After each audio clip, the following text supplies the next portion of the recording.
नमस्कार, हिमाचल दस्तक में एक बार फिर आपका स्वागत है। मैं हूं आपके साथ मस्तराम डलैल। पेश करते हैं हिमाचल प्रदेश की प्रमुख खबरें। हिमाचल प्रदेश सरकार ने हजारों कर्मचारियों को नियमितीकरण के आदेश जारी कर दिए हैं।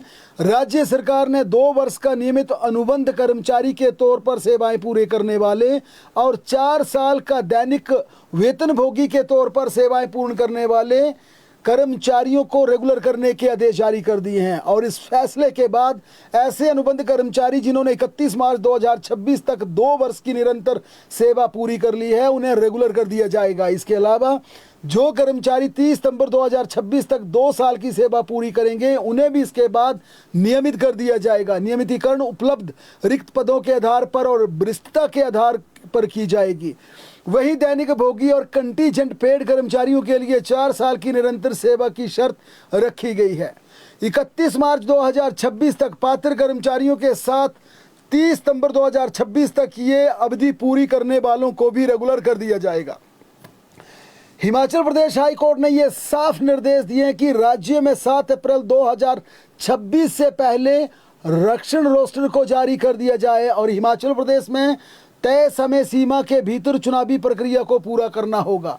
हिमाचल प्रदेश हाई कोर्ट में इस पूरे मामले की सुनवाई विस्तार से हुई, जिसकी जजमेंट भी जारी हो गई है, जिसमें साफ ये कहा है कि राज्य में जो नई पंचायतें बनाई है, अगर कहीं पर उसमें नियमों का पालन नहीं हुआ तो पुराने ढांचे से ही हिमाचल प्रदेश में चुनाव करवाने होंगे। कोर्ट ने यह भी साफ कर दिया कि चुनावी प्रक्रिया में जल्दबाजी या नियमों की अनदेखी किसी भी हालत में स्वीकार्य नहीं की जाएगी। ग्राम पंचायतों के गठन, विभाजन, पुनर्गठन और सीमांकन की वैधता से जुड़े बाकी मुद्दों पर ये कहा गया कि इस पर फाइनल फैसला नहीं लिया गया है। इन सभी मामलों को आगे के लिए भी खुला रखा गया है ताकि इन्हें बाद में अलग से उचित प्रक्रिया के तहत तय किया जा सके। कोर्ट ने कहा कि अगर याचिकाकर्ता चाहे तो वह उचित समय के भीतर नई याचिका दायर कर इन मुद्दों पर फिर से सुनवाई के लिए कोर्ट का दरवाजा खटखटा सकते हैं। वहीं हिमाचल प्रदेश विधानसभा में भी आज पंचायत चुनावों में रक्षण रोस्टर के नियम बदलने को लेकर सदन में जबरदस्त हंगामा हुआ और इस पर जबरदस्त नारेबाजी हुई।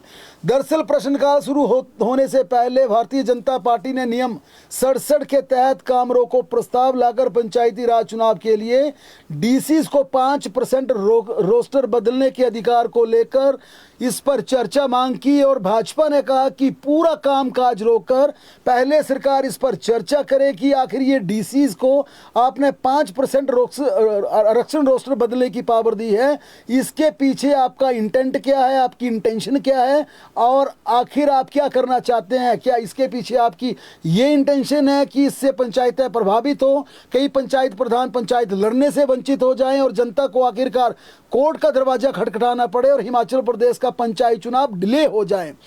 लेकिन इस पर विधानसभा अध्यक्ष ने कहा कि काम रोको प्रस्ताव, स्थगन प्रस्ताव जो आप लाना चाहते हैं वो प्रश्नकाल के बाद लाइए, पहले प्रश्नकाल होने दीजिए। लेकिन भाजपा नहीं मानी। इस पर विधानसभा की कार्रवाई को आधे घंटे तक स्थगित करना पड़ गया। बाद में जब दूसरी बार विधानसभा की कार्रवाई 11:30 बजे शुरू हुई तो विधानसभा अध्यक्ष ने कहा कि ठीक है, विपक्ष अपनी बात रखे, फिर सोचते हैं कि जो डीसीज को 5% की पावर दी गई है उस पर सीएम का क्या रिप्लाई आता है और बाद में क्या इस पर करना है।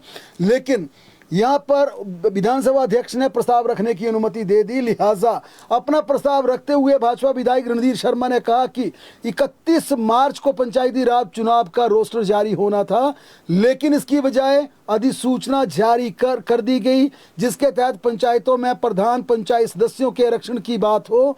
लेकिन सरकार ने डीसी को कुल 5% तक के सदस्यों को बदलने की शक्तियां दे दी। उन्होंने ये भी कहा कि रोस्टर को बदलने की शक्तियां देने की अधिसूचना जारी कर दी। इसको लेकर इलेक्शन कमीशन से कोई बात नहीं की गई, इलेक्शन कमीशन को कॉन्फिडेंस में नहीं लिया गया। और भाजपा विधायक ने यह भी कहा कि रात के अंधेरे में अफसरों को बुलाकर इसकी नोटिफिकेशन जारी की गई। लेकिन इस पर नेता प्रतिपक्ष ने भी कई सवाल खड़े किए। नेता प्रतिपक्ष ने कहा कि 5% आप इसलिए डीसीज को पावर दी है ताकि जिन पंचायतों में प्रधान पूरी तरह से जीतने वाले पंचायत प्रधान चुनाव लड़ना चाहते हैं उन्हें बदला जा सके, वहां पर प्रक्रिया को दखल अंदाजी की जा सके ताकि जनता को प्रभावित करने के बाद प्रभावित जनता या जन के प्रतिनिधि जो चुनाव लड़ने को इच्छुक हैं वो कोर्ट जाएं और कोर्ट में इस मामले की लंबी सुनवाई चले और हिमाचल प्रदेश में चुनाव लंबित हो जाए। जयराम ठाकुर ने यहाँ तक कह दिया कि हमें सरकार की मंशा पर शक लगता है, जो डे वन से पंचायत चुनावों को डिले करने के मूड में, और लगता है कि सरकार पंचायत चुनाव करने से भाग रही है। और इस मुद्दे पर राजस्व मंत्री जगत सिंह नेगी ने भी अपना पक्ष रखा, कहा कि भाजपा को सुनने की आदत नहीं है, भाजपा सिर्फ दखलंदाजी करना चाहती है, कानूनों को बिल्कुल नहीं मानती। राजस्व मंत्री ने यह भी कहा कि पावर डीसीज को दी है और डीसीज को पावर जनहित में दी गई है, लेकिन जब मामला बिगड़ता देख तो फिर मुख्यमंत्री सुखविंदर सिंह सुक्खू को आगे आना पड़ा, उनको विधानसभा में स्थिति रखनी पड़ी और चर्चा में हिस्सा लेते हुए उन्होंने कहा कि पंचायती राज संस्थाओं के चुनाव हिमाचल प्रदेश में 31 मई से पहले हम करवा देंगे। हालांकि मुख्यमंत्री ने यह भी कहा कि अगर कोई कानूनी अड़चन नहीं आई तो हम 31 मई को ही चुनाव करवा देंगे। इस पर भाजपा ने फिर टीका टिप्पणी शुरू कर दी कि ये आप कानूनी अड़चन का मतलब यहाँ पर क्या है, मुख्यमंत्री ऐसा क्यों कह रहे हैं कि कानूनी अड़चन नहीं आई तो ही 31 मार्च से पहले चुनाव, 31 मई से पहले चुनाव होंगे। इस पर मुख्यमंत्री ने कहा कि हम हिमाचल प्रदेश में 31 मई से पहले चुनाव करवा देंगे, जो सुप्रीम कोर्ट ने कहा आप निश्चिंत रहिए। मुख्यमंत्री ने आगे ये भी कहा कि अगर हम चुनाव 31 जनवरी से पहले करवाते तो हिमाचल प्रदेश में परीक्षा प्रभावित होती, बच्चों की पढ़ाई प्रभावित होती, क्योंकि एजुकेशन डिपार्टमेंट के 70% से ज़्यादा टीचर्स इलेक्शन ड्यूटी में भी तैनात होते हैं।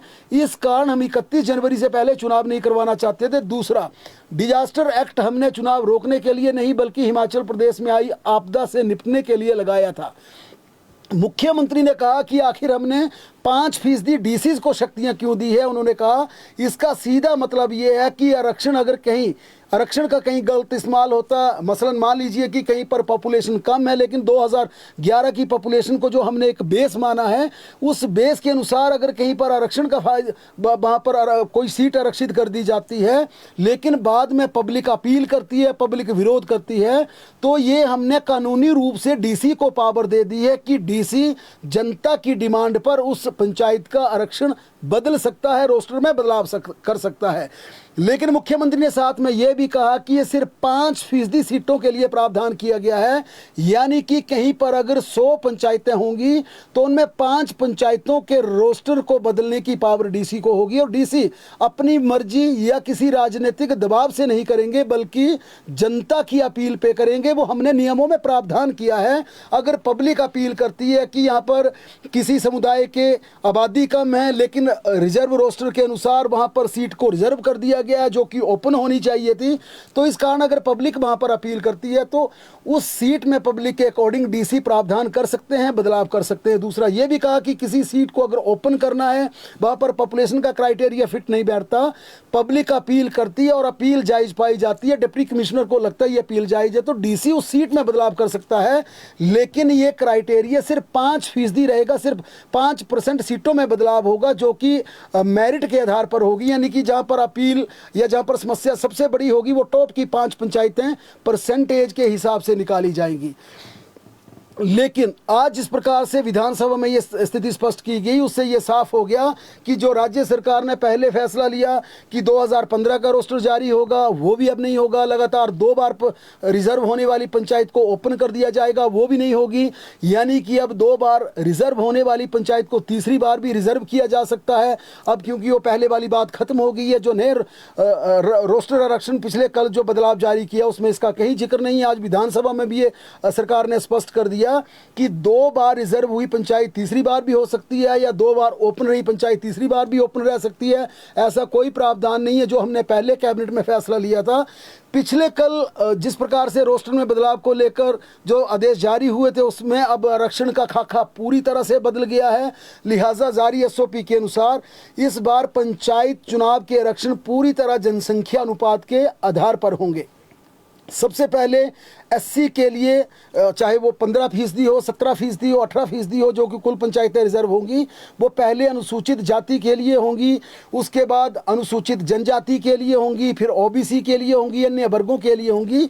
5% से कम जनसंख्या, ये काफ़ी महत्वपूर्ण है, मैंने पिछले कल भी कहा था, 5% से कम जनसंख्या वाले वर्ग को आरक्षण का लाभ नहीं दिया जाएगा।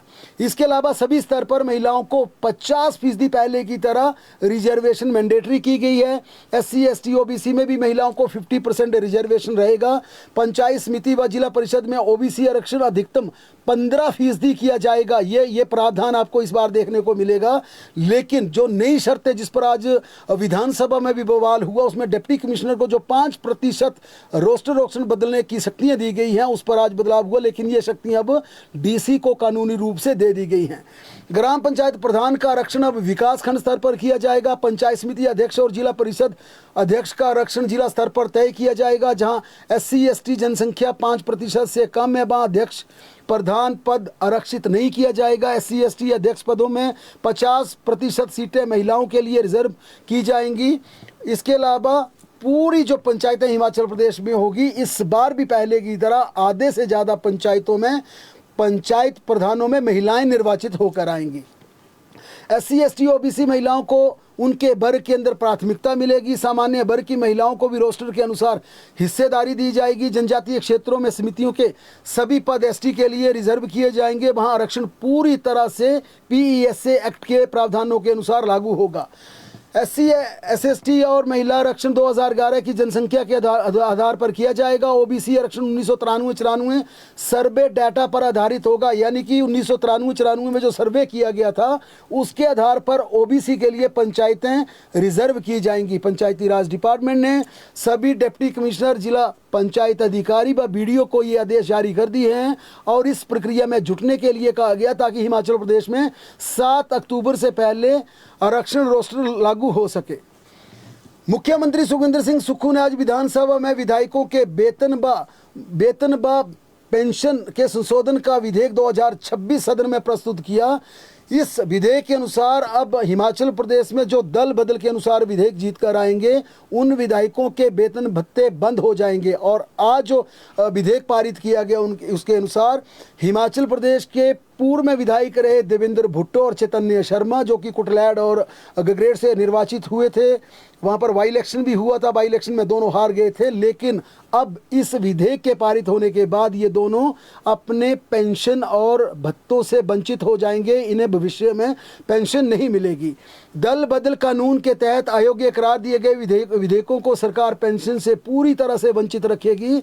हालांकि दल बदल कानून के दायरे में कुछ अन्य विधायक भी आते थे, लेकिन वह पहले भी हिमाचल प्रदेश की विधानसभा से निर्वाचित हुए थे। यानी कि जब दल बदल विधेयक उन पर लगा, वे उससे पहले भी विधायक रह चुके थे। इस कारण उन विधायकों के उस पूर्व की अवधि के कार्यकाल की पेंशन मिलती रहेगी। इस विधेयक के पारित होने के बाद हिमाचल प्रदेश की 14वीं विधानसभा अथवा इसके बाद सदन में चुनकर आने वाले विधायक संशोधित कानून के दायरे में आ जाएंगे। निकट भविष्य में भी अगर कोई विधायक इस तरह से दल बदल के दायरे में आता है, वह पेंशन की सुविधा से वंचित हो जाएगा। हिमाचल प्रदेश सरकार ने सुरक्षा मानकों की सख्ती से लागू करने के उद्देश्य से आज विधानसभा में हिमाचल प्रदेश लिफ्ट संशोधन विधेयक 2026 पेश किया। शहरी विकास मंत्री विक्रमादित्य सिंह ने यह विधेयक सदन में पेश किया, जिस पर कल बजट सत्र के अंतिम दिन चर्चा होगी और इसके पारित होने की भी कल संभावना है। ये विधेयक राज्य में लिफ्ट, एक्सीलरेटर और ट्रैवलेटर के बढ़ते उपयोग के विनियमितीकरण के लिए लाया गया है। इसका उद्देश्य वर्ष 2007 के मौजूदा अधिनियम के दायरे के विस्तार करना है, ताकि एक्सीलरेटर और ट्रैवलेटर को भी नियामक ढांचे में शामिल किया जा सके। अब बात करते हैं पंचायत चुनावों को लेकर। और 2 बड़े फैसले हुए और इसे लेकर आज हिमाचल प्रदेश विधानसभा में आज एक और संशोधित विधेयक पास किया गया, जिसमें एक पंचायतों के कोरम का मसला है, एक पंचायतों में चुनाव लड़ने का एक मसला है, जिसे लेकर आज संशोधन के लिए विधेयक पेश किया गया। यानी कि अब हिमाचल प्रदेश में इस प्रक्रिया का भी पूरी तरह से बदल जाएगी और कल ये विधेयक पारित हो जाएगा, पास हो जाएगा, ताकि मई में होने वाले हिमाचल प्रदेश के पंचायती राज चुनावों में ये कानून लागू हो सके। और इस कानून के अनुसार चिट्टे के अवैध कारोबार से जुड़े लोग पंचायती राज संस्थाओं के चुनाव लड़ने से वंचित हो जाएंगे। जिनका नाम चिट्टे के कारोबार में संलिप्त होगा, उनकी इसमें भूमिका पाई जाएगी। वे हिमाचल प्रदेश पंचायती राज व शहरी निकायों में चुनाव नहीं लड़ पाएंगे। ऐसे लोगों के चुनाव लड़ने पर रोक लगाने के मकसद से सरकार ने पंचायती राज कानून में संशोधन का ये विधेयक आज प्रस्तुत किया। इसी विधेयक के संशोधन के मसौदे में पंचायतों में ग्राम सभाओं में कोरम की संख्या को भी अब सीमित कर दिया है। यानी कोरम के अभाव में बार बार ग्राम पंचायतों की सभाएं संपन्न नहीं हो पाती थी। नतीजतन कई अहम कार्य हिमाचल प्रदेश में ग्राम सभाओं का कोरम पूरा न होने के कारण लटक रहे थे। लिहाजा सरकार ने इस दिक्कत को समाप्त करने के मकसद से कोरम की संख्या पंचायत की आबादी का 10वां हिस्सा अब निर्धारित कर दी है। 10वां हिस्सा अथवा कम से कम 30 सदस्य होने चाहिए, ये मैंडेटरी कर दिया है। अर्थात ग्राम सभा की बैठक पंचायत के 30 बाशिंदों की उपस्थिति में होने पर भी कोरम पूरा माना जाएगा। इसे लेकर हाल ही में कैबिनेट में फैसला लिया गया था। वीरवार को सदन में इस विधेयक पर चर्चा होगी ताकि इसे पारित किया जा सके। इससे पहले ये कोरम की व्यवस्था थी, पंचायत का कोरम पूरा होना चाहिए था, नहीं तो कोई भी फैसला पारित नहीं होता था। इसी कारण कहा गया कि अब कुल आबादी का 10वां हिस्सा या फिर 30 सदस्य वहां पर होने चाहिए, फिर कोई भी ग्राम सभा का प्रस्ताव पारित हो जाएगा। आज विधानसभा में विपक्ष के हंगामे के चलते प्रश्नकाल शुरू नहीं हो पाया। इसके चलते सभी प्रश्नों के लिखित उत्तर वहां पर दिए गए। विधायक प्रकाश राणा और डॉक्टर जनकराज द्वारा आउटसोर्स कर्मचारियों का मुद्दा सदन में उठाया गया। इसका जवाब देते हुए मुख्यमंत्री सुखविंदर सिंह सुक्खू ने कहा कि राज्य सरकार के विभिन्न विभागों में लगभग 13,000 आउटसोर्स कर्मचारी कार्यरत हैं। सरकार द्वारा नियमित पदों को आउटसोर्स आधार पर नहीं भरा जाता, ये मुख्यमंत्री ने कहा। उन्होंने कहा कि आउटसोर्स कर्मचारी की कार्य परिस्थितियां व सेवा शर्तों के संरक्षण के लिए राज्य सरकार द्वारा 1 जुलाई 2017 तथा 18 जनवरी 2021 को दिशा निर्देश जारी किए गए हैं। इन दिशा निर्देशों में ये साफ स्पष्ट किया गया कि आउटसोर्स कर्मचारियों को उनका पारिश्रमिक हर महीने की 7 तारीख को सेवा प्रदाता एजेंसीज द्वारा दिया जाएगा। मुख्यमंत्री ने कहा कि आउटसोर्स कर्मचारी राज्य सरकार के कर्मचारी नहीं हैं, अतः सरकार का जॉब सिक्योरिटी व दीर्घकालीन संविदा नीति बनाने पर कोई राज्य सरकार विचार नहीं कर रही है। भाजपा विधायक सुधीर शर्मा, सतपाल सत्ती, पवन कुमार काजल द्वारा करुणामूलक नियुक्तियों के बारे में सवाल किया गया, जिसका जवाब देते हुए सीएम ने कहा कि सरकार ने करुणामूलक आधार पर रोजगार प्रदान करने हेतु संबंधित परिवार की निर्धनता सुनिश्चित करने के लिए उस परिवार के समस्त स्रोतों से प्राप्त होने वाली अधिकतम आय सीमा 8 अक्टूबर 2025 से 2.5 लाख रुपए से बढ़ाकर 3 लाख रुपए प्रति वर्ष प्रति व्यक्ति कर दी है। विधायक विपिन सिंह परमार ने कचरा प्रबंधन बारे में सवाल किया। इस सवाल का जवाब देते हुए पंचायती राज मंत्री ने कहा कि कांगड़ा जिला की ग्राम पंचायत धोरन में स्वच्छ योजना पंचायत योजना के अंतर्गत पंचायत क्षेत्र में ठोस कचरा प्रबंधन हेतु कचरा प्रबंधन केंद्र व कंपोजिट यूनिट स्थापित करने के लिए कोई भी प्रस्ताव पारित नहीं किया गया है और न ही ऐसा प्रस्ताव सरकार के विचाराधीन है। विधायक चंद्रशेखर द्वारा FRA एक्ट के बारे में पूछे गए सवाल का जवाब देते हुए रेवेन्यू मिनिस्टर जगसिंह नेगी ने कहा कि गत 3 वर्षों में मंडी जिला में वन अधिकार अधिनियम 2006 के तहत कुल 248 मामले प्राप्त हुए हैं, जिसमें से जिला स्तरीय समिति मंडी द्वारा 8 सामुदायिक मामलों में 348 हेक्टेयर भूमि अनुमोदित की गई है। विधायक इंद्रदत्त लखनपाल ने बाबा बालकनाथ ट्रस्ट में करुणामूलक आधार पर रोजगार देने बारे में सवाल किया, जिसका जवाब देते हुए डिप्टी सीएम मुकेश अग्निहोत्री ने कहा कि समस्त मंदिर आयुक्तों को प्रदेश के सभी मंदिर न्यासों में सरकार द्वारा करुणामूलक आधार पर रोजगार देने के लिए अधिसूचित नीति को अपनाने हेतु अनुरोध किया गया है। वर्तमान में उक्त मंदिर न्यास के कर्मचारी सेवा नियम सरकार के विचाराधीन है। कुटलैहड़ के विधायक विवेक शर्मा द्वारा पाइपों की कमी के बारे में मुद्दा उठाया गया, जिसका जवाब देते हुए डिप्टी सीएम ने कहा कि जल शक्ति विभाग में 2024-25 में विभिन्न मंडलों में प्राप्त मांगानुसार डायमीटर की 8,489 मीट्रिक टन GI पाइपें 13,03,908 मीट्रिक DI पाइपें खरीदी गई थी, जो कि अप्रैल व मई माह 2025 में ही सभी मंडलों में उपलब्ध करवा दी गई हैं। विधायक केवल सिंह पठानिया द्वारा हर्बल गार्डन के बारे में पूछे गए सवाल का जवाब देते हुए आयुष मंत्री ने कहा कि वर्तमान में प्रदेश में कुल 4 हर्बल गार्डन है, जिसमें मंडी, हमीरपुर, बिलासपुर और शिमला शामिल हैं। विभाग द्वारा वितरित किए गए औषधीय पौधों की देखरेख लाभार्थी संस्थान द्वारा की जाती है।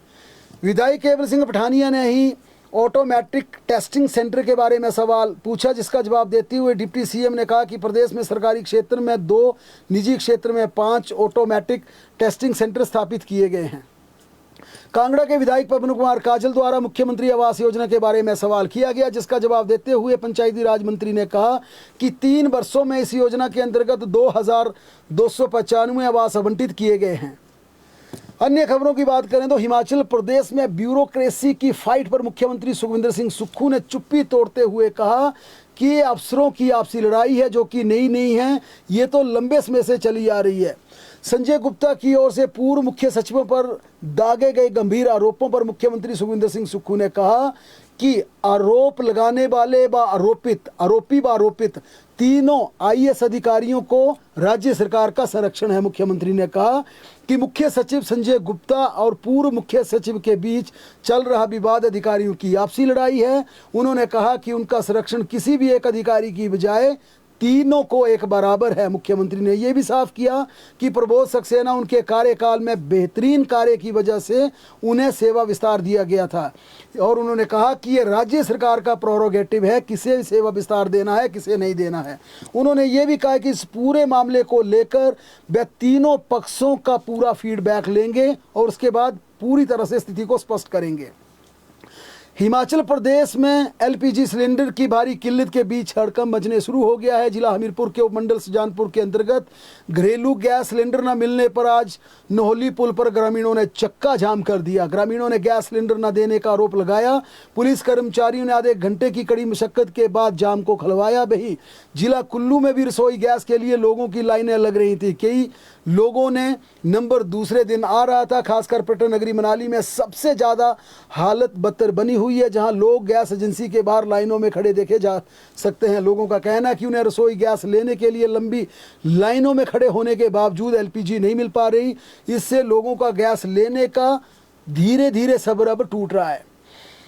एंट्री टैक्स के खिलाफ आज बॉर्डर एरिया में जगह जगह धरना प्रदर्शन किए गए। ये प्रदर्शन ऊना के मैतपुर, बिलासपुर, गड़ा मोड़, सोलन के बद्दी, बरोटीवाला, ढेरोबाल और बघेरी इत्यादि टोल बैरियर पर किया गया। प्रदर्शनकारियों का कहना है कि हिमाचल प्रदेश सरकार द्वारा टोल कम करने के बावजूद भी बढ़ी हुई दरों से टैक्स लिया जा रहा है। राज्य सरकार ने बीते कल 12 सीटर तक के वाहनों की एंट्री फीस 170 से 130 रुपये घटाकर 100 रुपये की है, लेकिन कुछ बैरियर पर आज फिर से 170 रुपये की पर्ची काटी गई।